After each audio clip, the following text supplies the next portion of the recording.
మరి ముఖ్యంగా మాలలకు రాజ్యాధికారం కొత్త. మనకి రాజ్యాధికారం కొత్త కాదు. క్రీస్తుపూర్వం 6వ శతాబ్దంలోనే, క్రీస్తుపూర్వం 600 సంవత్సరంలో భారతదేశంలో మల్ల సామ్రాజ్యం ఉండింది. మల్ల సామ్రాజ్యం గణతంత్రాల్లో ఉన్న గణతంత్ర రాజ్యం, 16 జనపదాల్లో ఒక రాజ్యం మల్ల సామ్రాజ్యం. ఆ మల్ల సామ్రాజ్యంలో ప్రజాస్వామ్యాన్ని అంకురింపజేసిన వాళ్ళు మన మాలలు. ఆ విషయం ఎవరు కూడా మార్చిపోవద్దు. మన మాలల గురించి మనం ముందుగా తెలుసుకోవాలి. మనం ఎంత శక్తివంతులమో, మన యొక్క రాజకీయ అనుభవం ఎలాంటిదో తెలుసుకోవాలి. ఆనాటి ప్రపంచ విజేత అయినటువంటి అలెగ్జాండర్ను ఓడించినటువంటి పురుషోత్తముడు మాల. ప్రపంచాన్ని జయించినటువంటి అలెగ్జాండర్ని భారతదేశం యొక్క చివరి వరకు తరిమి కొట్టినటువంటి గొప్ప యోధుడు మల్ల చక్రవర్తి, మాల చక్రవర్తి పురుషోత్తముడు. ఆ విషయాన్ని మనం గుర్తుపెట్టుకోవాలి. అదేవిధంగా వస్తే భారతదేశంలో జరిగినటువంటి ప్రతీకాత విప్లవంలో మన అశోక సామ్రాజ్య చక్రవర్తి మాలడు. ఆయన ఈ దేశాన్ని, ప్రపంచంలో మొట్టమొదట భారతదేశాన్ని మొత్తాన్ని ఏకం చేసినటువంటి ఏకైక చక్రవర్తి అశోక్ చక్రవర్తి. అప్పుడు దాకా కొన్ని వందల రాజ్యాలు ఉన్నాయి మనకి. ఒకే చక్రం కిందకు తీసుకొచ్చి దాదాపు ఇటు నెల్లూరు వరకు, దాదాపు మొత్తం భారతదేశం మొత్తాన్ని చుట్టినటువంటి అశోక చక్రవర్తి. ఆయన పరిపాలనా కాలంలో సర్వజనులు సుఖ సంతోషాలు చూపించారు. ఆయన పరమత సహనం నేర్పాడు అందరికీ. ఏ మతాన్ని ఆయన కూలదొయ్యలేదు. కానీ ఆయన మరణాంతరం ఆయన మనవనేటువంటి బౌద్ధుడిని పుష్యమిత్ర శుంగుడు చంపిన తర్వాత ఈ భారతదేశంలో బౌద్ధాన్ని అంతరింపజేసి మనకి చాలా కష్టాలు మిగిల్చారు. ఆ మనువాద బ్రాహ్మణ భావజాలానికి లొంగినటువంటి మన జాతి వాళ్ళతో లొంగిగానుంటే వాళ్ళ కాడ బానిసలుగా బతికేది. కానీ మీతో మేము బతకమని ఊరి చివరికి వెళ్ళింది. ఊరి చివర అన్నం లేకపోయినప్పుడు, తిండి లేనప్పుడు సచ్చిన పశు కలేబరాలను తిని బతికి మన జాతిని ఇప్పటి వరకు కాసుకుంటూ వచ్చింది. అది అటువంటి మహా త్యాగమనులు వాళ్ళు తినక, తిండి ఉండక ఈ దేశంలో మనల్ని ఈ రోజు దాకా మన జాతి బతికుందంటే దానికి కారణము ఆ రోజు మన యొక్క పూర్వీకులు చేసినటువంటి ప్రాణత్యాగం అనుకోండి, ఏమైనా అనుకోండి. అలాంటి జాతి ఈ రోజు నిర్వీర్యమైపోతుంది. ఏ విధంగా నిర్వీర్యమైపోతుంది? ఇప్పుడు మనం ముఖ్యంగా తెలుసుకుంటే,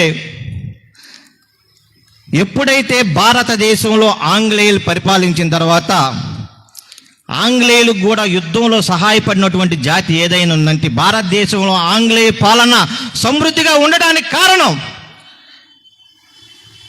మన యొక్క కోరేగారు విప్లవం కానివ్వండి, సిరాజుద్దౌలా విప్లవం కానివ్వండి, శివాజీ మహారాజు యొక్క రాజ్య స్థాపనలో ముందుండి 1,00,000 మంది సైన్యంలో 80,000 మంది మన మహర్ సైనికులని మీరు గుర్తుంచుకోవాలి. అంతేకాదు, తానాజీ సింగౌడ్ కోటని ఆక్రమించుకునేటప్పుడు ఆ కోటను ఆక్రమించుకోవడానికి వల్లగానప్పుడు ఉడుములు వేసేసి ఉడుముల ద్వారా ఆ కోట గోడను అధిరోహించినటువంటి జాతి మన మాల జాతి. ఉడుములకు కూడా యుద్ధ కౌశల్యాన్ని నేర్పినటువంటి జాతి మన జాతి. అటువంటి జాతి ఈనాడు ఎన్నో కష్టాలు అనుభవిస్తుంది, ఎన్నో దుఃఖాల్లో ఉంది. ఇటువంటి మాల జాతికి రాజ్యాధికారం అనేది ఉండాలి. ఎందుకంటే డాక్టర్ బిఆర్ అంబేద్కర్ గారు చెప్పినట్లు రాజ్యాధికారమే సమస్యలన్నింటినీ మాఫీ చేస్తుంది. ఎందుకుంటున్నానంటే మనం ఎన్నో దళిత సంఘాలను పెట్టుకుంటున్నాం, ఇప్పుడు దాకా పోరాడుతున్నాం. ఏదన్నా అట్రాసిటీ జరిగినప్పుడు దాని మీద గొంతు చించుకుంటున్నాం. అట్రాసిటీ వాళ్ళకి పరిహారం ఇచ్చే విధంగా మనం కృషి చేస్తున్నాం. రెడీగా ఆ యొక్క అధికారంలో ఉన్నటువంటి అగ్రవర్ణాలు అక్కడ అట్రాసిటీ జరగంగానే ఆడ 10 లక్షల రూపాయలు తయారు చేసి పెడుతున్నాయి. అట్రాసిటీ జరిగినప్పుడు డబ్బులు ఇద్దామని. మనమే రాజ్యాధికారానికి వస్తే ఈ అట్రాసిటీలు అంతువందించడానికి మనకి చాలా అవకాశాలు ఉన్నాయి. కానీ మనం రాజ్యాధికారానికి ఎలా రావాలి? ఇప్పటి వరకు అనుకున్నాం మన పక్కనోళ్ళు కలిసి వస్తారు, బీసీలు కలిసి వస్తారు, మైనార్టీలు కలిసి వస్తారని. ఇంకా ఆ అపోహలు ఏమి పెట్టుకోవద్దు. అంబేద్కర్ గారు షెడ్యూల్ క్యాస్ట్ ఫెడరేషన్ గా స్థాపించి కమ్యూనిస్టులను పిలిచాడు, అందరిని పిలిచారు. అందరూ ముఖం చాటేసినా కానీ ఆయన సొంతగా ఆ పార్టీని స్థాపించేసి అధికారంలో కొద్దో గొప్ప సీట్లు స్థాపించాడు. మనకు రాజ్యాధికారం అంటే మనం వెళ్ళి సీఎం పీఠం మీద కూర్చోవటం కాదు. రాజ్యాధికారానికి ముందుగా మనకు రాజకీయ అధికారం కావాలి. రాజకీయ అధికారం అంటే మనకున్న ఓట్లతోటి ఆ సీటు మీద ఉన్నటువంటి అగ్రవర్ణాలని మనం శాసించే అధికారమే రాజకీయ అధికారం. ఆ అధికారం మనకు రావాలంటే మనం ఏం చేయాలి? మన జాతిని సమైక్యపరచాలి. ప్రతి నియోజకవర్గంలో కనీసం ఒక 10,000 ఓట్లన్న మనం మన యొక్క జాతికి ఉన్నటువంటి 10,000 ఓట్లను కానీ మన యొక్క పార్టీలకు వేసుకొని మనం కానీ అవతల ఉన్నటువంటి అధికార పార్టీలకి చెమటలు పట్టిస్తే అప్పుడు వాళ్ళు మన దగ్గరకు వస్తారు. అయ్యా నీ కోరికలు ఏంటో చెప్పని. అప్పుడు దాకా మనకి అనుకున్నట్టు 27 స్కీములు కాదు కదా, మొత్తం రిజర్వేషన్లు తీసేసి ఇచ్చినా కానీ మనం అడిగే పరిస్థితుల్లో లేవు. కానీ మనకు ఉన్నటువంటి సమస్య ఒకటి, అదేంటంటే పార్టీ అనేది కావాలా. 2% ఉన్నటువంటి కమ్మలకు పార్టీ ఉంది, 5% ఉన్నటువంటి రెడ్లకు పార్టీ ఉంది, మనకు పార్టీ లేదు. అంతేకాకుండా కావాలంటే ఒక పేద రెడ్డిని అడగండి, నీ పార్టీ ఏదంటే వైఎస్ఆర్. ఇంకెవరికన్నా ఓటేస్తావా, నీకు 1 లక్ష రూపాయలు ఇస్తావంటే వేయం, కేవలం మా జగన్మోహన్ రెడ్డికి వేస్తాం. ఒక పేద కమ్మని అడగండి, మీరు ఎవరికి ఓటేస్తారంటే మేము చంద్రబాబు నాయుడికి వేస్తాం, కానీ ఆయన చూసినా చోటపని ఇంకెవరికి ఎవరు. ఆ సైద్ధాంతికత ఎక్కడ వచ్చింది? వాళ్ళ యొక్క జాతి గురించి వాళ్ళు నూరిపోదు.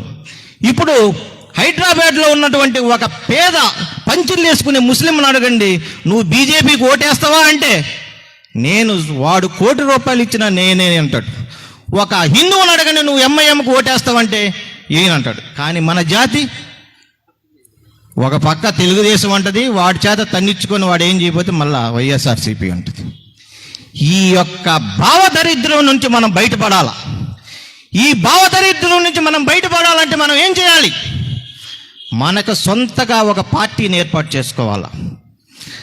సొంతగా పార్టీని ఏర్పాటు చేసుకోవటానికి ఇప్పుడు ఉన్నటువంటి మాల సంఘాల్లో ఐక్యత తీసుకురావటం అనేది చాలా కష్టంగా ఉంది.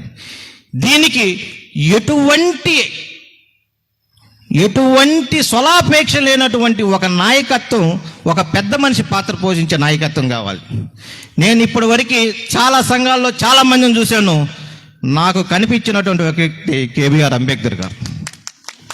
నేను ఈ సభాముఖంగా ఆయనకి విన్నవించుకుంటున్నా, మీరు మాల సంఘాలన్నింటినీ సమైక్యపరచండి, వాళ్ళ నుండి ఒక పార్టీని ఉద్భవింపజేయండి. ఆ రోజు పెరియార్ ఆ ద్రవిడ మూమెంట్ తీసుకొచ్చి ఈరోజు కరుణానిధిని అక్కడ కరుణానిధి స్టాలిన్ ప్రభుత్వాన్ని నిలబెట్టాడు. మీరు కూడా ఒక ఆంధ్ర పెరియార్గా మారండి.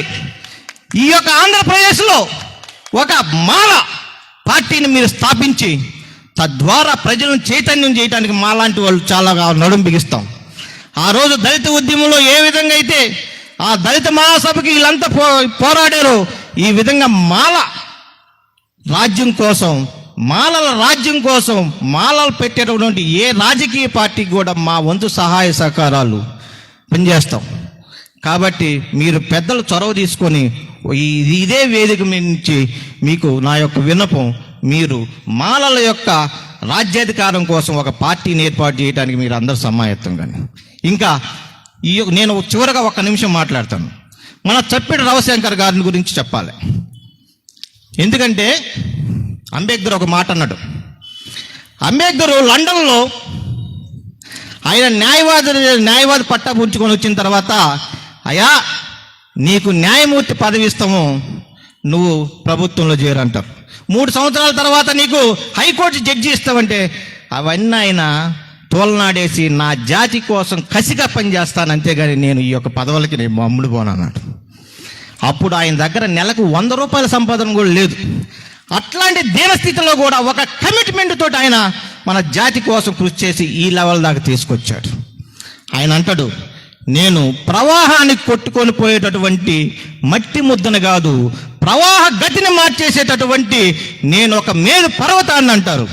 ఆ విధంగా మన చప్పిడి రవిశంకర్ గారు అందరిలాగా ప్రవాహాన్ని కొట్టుకొని పోలేదు. 10 మంది వచ్చినా 20 మంది వచ్చినా ఇదే రాజకీయ సభ, ఇదే మాలల రాజ్యాధికారానికి అంకురార్పరని ఈ విధంగా ఆయన చేయటం చాలా గర్వించదగ్గది. మనలో కూడా స్వార్థపరులు ఉంటారు, మనలో కూడా విభీషణులు ఉంటారు. ఎందుకంటే రావణ బ్రహ్మ యొక్క చావు రహస్యాన్ని రాముడికి చేరవేసి చంపించేవాళ్ళు. మనలో ప్రహ్లాదులు ఉంటారు. ఏ విధంగా? తండ్రికి ఎగనెస్ట్గా విష్ణుతో చేరినట్టుగా. మన దాంట్లో సుగ్రీవులు ఉంటారు. ఎందుకంటే రాముడు పక్కన చేసి వాళ్ళని చంపే విధంగా ఉన్నా కానీ వీటన్నిటిని తట్టుకొని మనం ముందుకు పోవాలి. ఎప్పుడైతే మనం ఒక మంచి భావనతోటి మనం అడుగు ముందుకేస్తామో మిగతా మనల్ని అవమానించే వాళ్ళు, అనుమానించే వాళ్ళు కూడా మనం చివరికి వాళ్ళకి గతి లేక మనల్ని ఉద్యమంలో ఎంత రాగా తప్పదు. కాబట్టి మీరందరూ కూడా నాకు ఈ అవకాశం ఇచ్చినట్టు, ఇంకా మాట్లాడటానికి చాలామందికి టైం లేదు, బాగుండదు, పెద్దలు ఉన్నారు. నాకు ఈ అవకాశం ఇచ్చినటువంటి మన చప్పిడి రవిశంకర్ గారికి నా హృదయపూర్వక జై భీములు తెలుపుకుంటూ సెలవు తీసుకుంటున్నాను. జై భీమ్. హరిబాబు అన్న గారికి మా జై భీములు. మన మధ్యలో ఉన్న మాల మహాసేన జాతీయ అధ్యక్షులు అలగా రవికుమార్ అన్న గారు మాట్లాడాల్సిందిగా కోరుచున్నాం.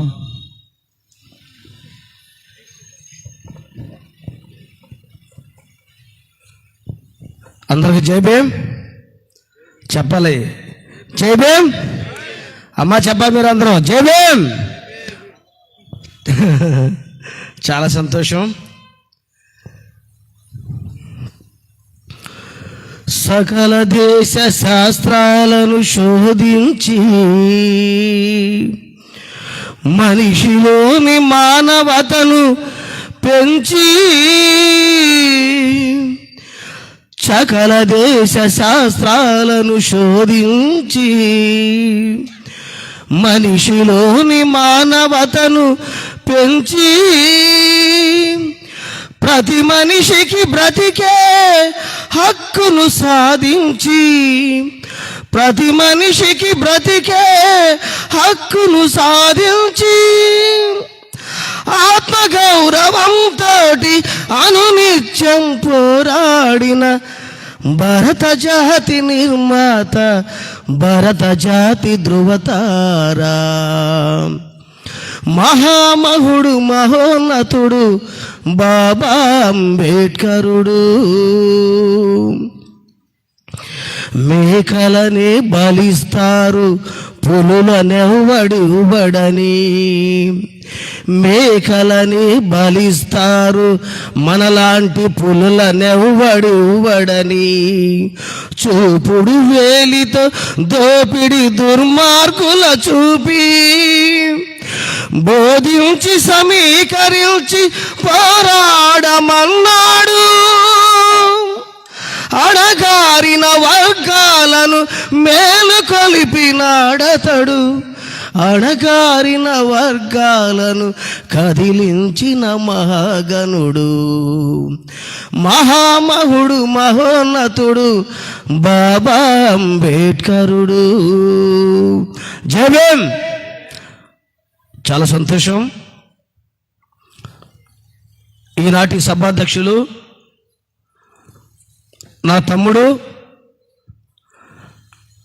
మాలసింహం, కోదమసింహం చప్పిడి రవిశంకర్, అలాగే ఈ వేదిక మీద ఉన్నటువంటి మనందరి గురుతుల్యులు అన్నయ్య కేబీఆర్ అంబేద్కర్ గారు, ఇంకా తమ్ముడు అరుణ్ కుమార్ గారు, పెద్దలు అన్నయ్యలో సురేష్ గారు, ఇప్పుడు మాట్లాడినటువంటి సోదరులు అన్నయ్య అందరూ కూడా, కాంతారావు అన్నయ్య గారు అందరూ కూడా, ముఖ్యంగా ఈ వేదిక మీద ఉన్నటువంటి ముందున్నటువంటి బిడ్డలందరికీ కూడా శిరస్సు వంచి జై భీములు తెలియజేస్తున్నారు. జై భీమ్. చాలా సంతోషం. ఈరోజు తమ్ముడు ఒక మాలల అధికంగా ఉన్నటువంటి ప్రకాశం జిల్లాలో ఒంగోలు పట్టణంలో ఒక సమరసింహం పూరించాడు ఒక సోదరుడు, ఆయనే తమ్ముడు చప్పిడి రవిశంకర్. నేను ముందుగా మా మరదల గారికి చాలా కృతజ్ఞతలు తెలియజేస్తాను. ఆ తమ్ముడిని కన్నటువంటి తల్లికి కూడా నేను కృతజ్ఞతలు తెలియజేస్తాను. ఎందుకు